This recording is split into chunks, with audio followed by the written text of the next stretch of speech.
দম দেখে নাও, রেজাল্টটা দেখো। যাদের রোদে দাঁড়ালেই একটুতেই ট্যান কিনে একটা ট্যানের পরও একদম চুল কালচে কালচে ছোট্ট ছোট্ট দাগ রয়েছে, তারা এই রেমেডিটি ব্যবহার করবে। তোমার বডির সমস্ত ট্যান, আর কোনো রেমেডি নেই, এর উপরে আর কোনো রেমেডি কাজ করতে পারে না। নমস্কার বন্ধুরা, কেমন আছো তোমরা? আশা করছি সবাই অনেক ভালো আছো, সুস্থ আছো। হ্যাঁ বন্ধুরা, তোমরা পুরো ভিডিওটা কিন্তু দেখবে, না দেখলে একটুখানি ভুলভাল হয়ে গেলে, রেজাল্ট না এলে তখন কিন্তু আমি দায়ী থাকবো না। তো স্কিনের মধ্যে জিদ্দি ট্যান কিছুতেই যেতে চায় না, তাই না? পার্লারে গিয়ে যত দামি দামি ফেসিয়াল বা বডি ডিটেনিং করাই না কেন, বডি ট্যান কিছুতেই যেতে চায় না। আজকে তার সলিউশন আমি নিয়ে এসেছি। হ্যাঁ, আমি তোমাদেরকে কথা দিচ্ছি, একবার ব্যবহার করবে, তোমার বডির সমস্ত ট্যান উধাও। হ্যাঁ বন্ধুরা, সত্যি এর উপরে আর কোনো রেমেডি নেই, এর উপরে আর কোনো রেমেডি কাজ করতে পারে না। আমি অনেক পড়াশোনা করে, অনেক গবেষণা করে, রেমেডি করে আমি এই জিনিসটা বার করেছি, এবং এটার রেজাল্ট তোমরা নিজেরা করবে এবং আমাকে এসে জানাবে অনলাইন ভিডিওতে, মানে আমার ভিডিওর কমেন্ট বক্সে এসে তোমরা রেজাল্টটা জানাবে। তো বেশি বকবক করব না, বলে রাখি তিনটে কথা। প্রথমত, কারা ব্যবহার করতে পারবে? 10 বছরের উপরে সবাই ব্যবহার করতে পারবে।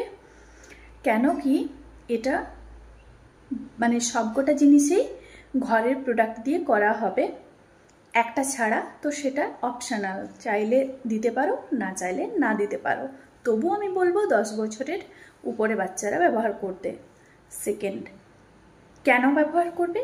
যাদের স্কিন একদম কালো, ডার্ক ট্যান কিছুতে উঠতে চায় না, তারা করবে। স্কিন কালো হয়ে গেছে, স্কিনে দাগ দাগ ছোপ ছোপ কালো দাগ চলে এসছে, কোনো গ্লো নেই, বয়সের ছাপ পড়ে গেছে, চোখের নিচে রিঙ্কেল চলে এসছে, তারা ব্যবহার করবে।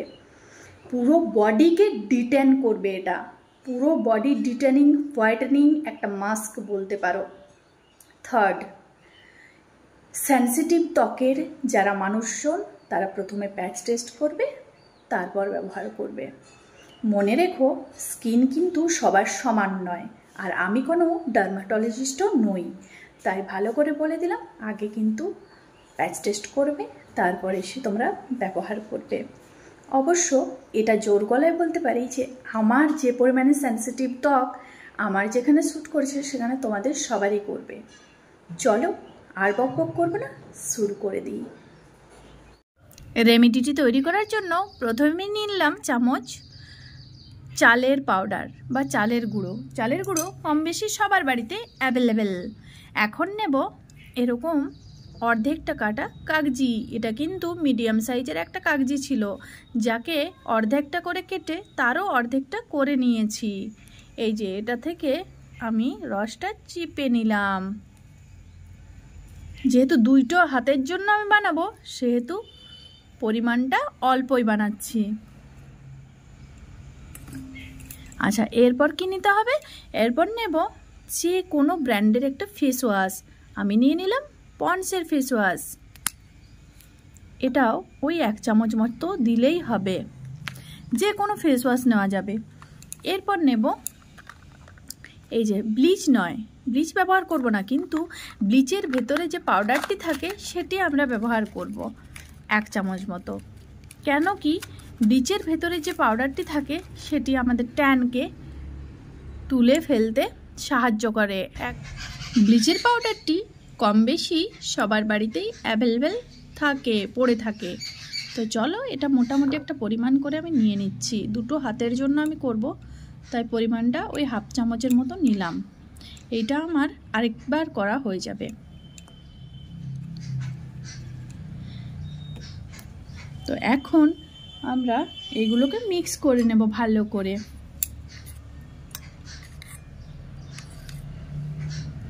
এই যে অল্প অল্প জল মেশাবো আর জিনিসগুলোকে মিক্স করব।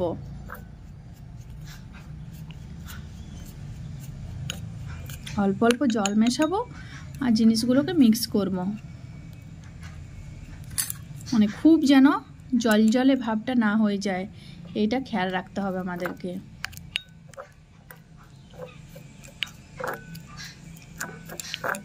তো চলো বন্ধুরা, লাইভ তোমাদের সাথে লাগিয়ে আমি রেজাল্টটা শেয়ার করব।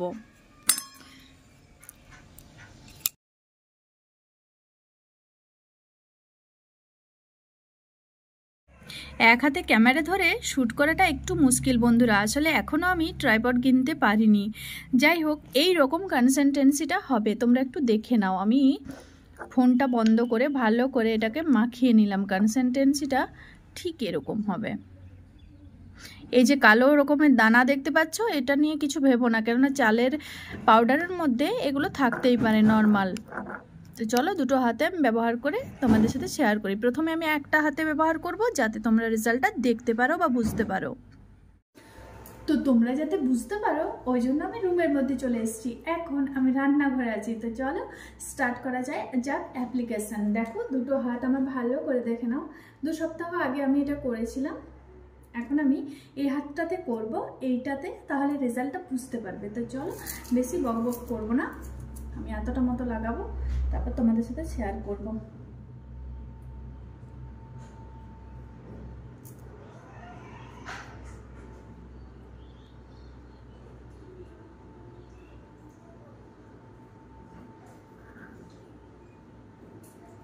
দারুণ একটা রেজাল্ট দেয় বন্ধুরা, দারুণ দারুণ, মানে তোমরা একবার লাগালে এটার ফ্যান হয়ে যাবে।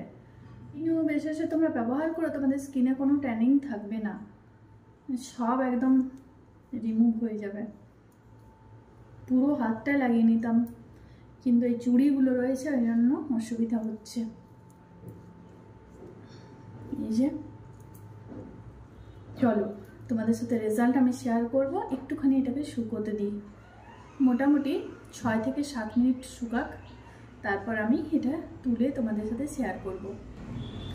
সবাই ব্যবহার করতে পারবে, শুধুমাত্র 10 বছরের নিচে বাচ্চাদের না ব্যবহার করা ভালো, যেহেতু ব্লিচের পাউডারটা আছে।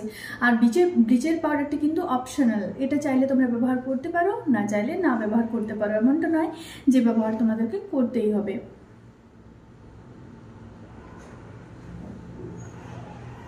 এটা শুকাক, শুকোনোর পরে ঘষে ঘষে তুলতে হবে।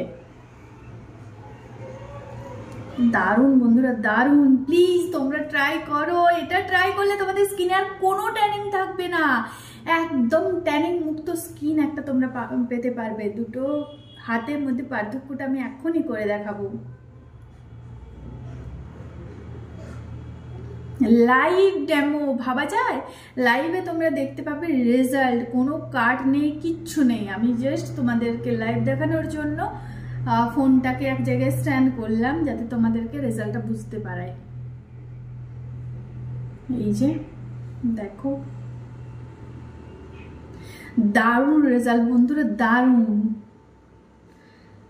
মানে চালের পাউডার তো এমনিতেই একটা স্কিনের জন্য আশীর্বাদ বলা যায়। চালের পাউডারের মধ্যে স্কিন হোয়াইটেনিং প্রপার্টি থাকে, স্কিনকে ব্রাইট করে। কন্টিনিউ চালের পাউডার ব্যবহার করলে স্কিন এমনিতেই হেলদি, গ্লোয়িং, একটা ফর্সা ধপধপে ভাব থাকে। এছাড়াও কাগজিতে থাকে অ্যাসিড, যে অ্যাসিডটা থাকে, যার ফলে স্কিনের থেকে নোংরা ট্যানকে তুলে ফেলে, এবং ব্লিচিং প্রপার্টি থাকে লেবুর মধ্যে, কাগজির মধ্যে, যেটা স্কিনকে আবারও রিটার্ন করতে খুবই সাহায্য করে। এছাড়াও এর মধ্যে রয়েছে ফেস ওয়াশটা রয়েছে। ফেস ওয়াশটা তো ওই যে লোমকূপগুলো আছে ওইগুলোকে নরম করে দেবে, যার ফলে বাকি যে জিনিসগুলো সেইগুলো বাকি কাজটা করতে আর সুবিধা হবে তাদের। আর ব্লিচ পাউডারটা অপশনাল, সেটা চাইলে তোমরা ব্যবহার করতে পারো। অনেকে ব্লিচের পাউডারের নাম শুনলে আবার ভয় পায়, কিন্তু সেরকম কিছু নয়। সঠিক পদ্ধতিতে যদি কেউ ফেসও ব্লিচ ব্যবহার করে তাহলেও কিন্তু স্কিনের ক্ষতি হয় না। তবে হ্যাঁ, তার পদ্ধতি আছে অবশ্যই, এমনটা নয় যে ব্লিচ করে নিলাম তারপর আর স্কিনের কোনো কেয়ার করলাম না, বছরের পর বছর একটা ব্লিচ করে রেখে দিলাম, স্কিন ভালো থাকবে না, স্কিন একদম বরবাদ হয়ে যাবে। যাই হোক, ব্লিচের পাউডারটা তোমরা অপশনাল ব্যবহার করতে পারো। এখনই দেখো বন্ধুরা রেজাল্টটা দেখা যাচ্ছে হালকা হালকা।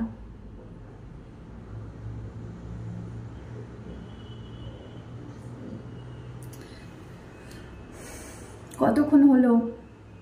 1 মিনিট হয়েছে। যারা কম বয়সী মেয়ে আছে তারা যদি এই প্রসেসটা করে যেতে পারে তাহলে কিন্তু পরবর্তীতে তাদের স্কিন নিয়ে কোনো ভাবতে হবে না। স্কিন যত তারা বড় হবে স্কিনে কোনো ট্যান আর বসবেই না। এই পদ্ধতিটা যদি সপ্তাহে একবার হলেও তারা করতে পারে, একটা মিরাকেল পদ্ধতি যাকে বলা হয়। অনেকটি কিন্তু শুকিয়ে গেছে, দেখো শুকিয়ে গেছে, প্লাস পিঙ্ক পিঙ্ক একটা ভাব চলে এসছে, তাই না? তোমরা অবশ্যই এটা ট্রাই করো এবং কমেন্ট সেকশনে এসে জানাও তোমাদের কেমন রেজাল্ট দিয়েছে এই ডিআইওয়াইটি। চলো এখন দুটো হাতের পার্থক্য আমি দেখাবো এবং এটা ক্যামেরার সামনে অন ক্যামেরা আমি তুলে ফেলবো।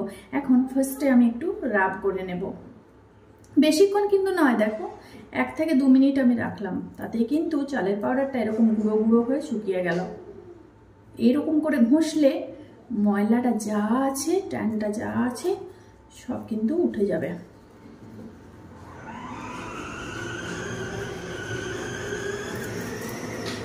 এই যে গুঁড়ো গুঁড়ো পড়বে, এটা নিয়ে কোনো চিন্তার কিছু নেই। ও কিন্তু সব কালো কালো, এই যে কালো কালো দেখা যাচ্ছে কি, কালো কালো নোংরাটাকে তুলে ফেলে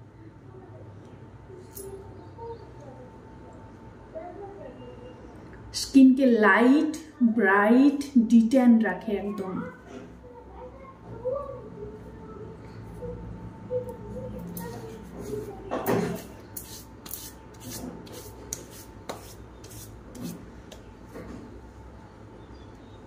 দেখো রেজাল্ট জাস্ট দেখো তোমরা, জাস্ট রেজাল্টটা দেখো তোমরা, দুটো হাতের মধ্যে পার্থক্যটা দেখো, এতটা দেখো আর এইটার এতটা দেখো, তাহলে বুঝতে পারবে। এখনো তো তাও হাতটা ধুইনি।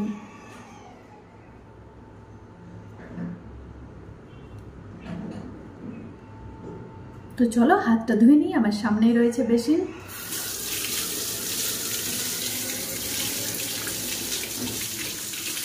এরপর কিন্তু তোমরা একটা ভালো কোনো ময়শ্চারাইজার মেখে নিও হাতের মধ্যে, একদম দেখে নাও রেজাল্টটা দেখো, দুটো হাতের রেজাল্ট একটু ভালো করে দেখো।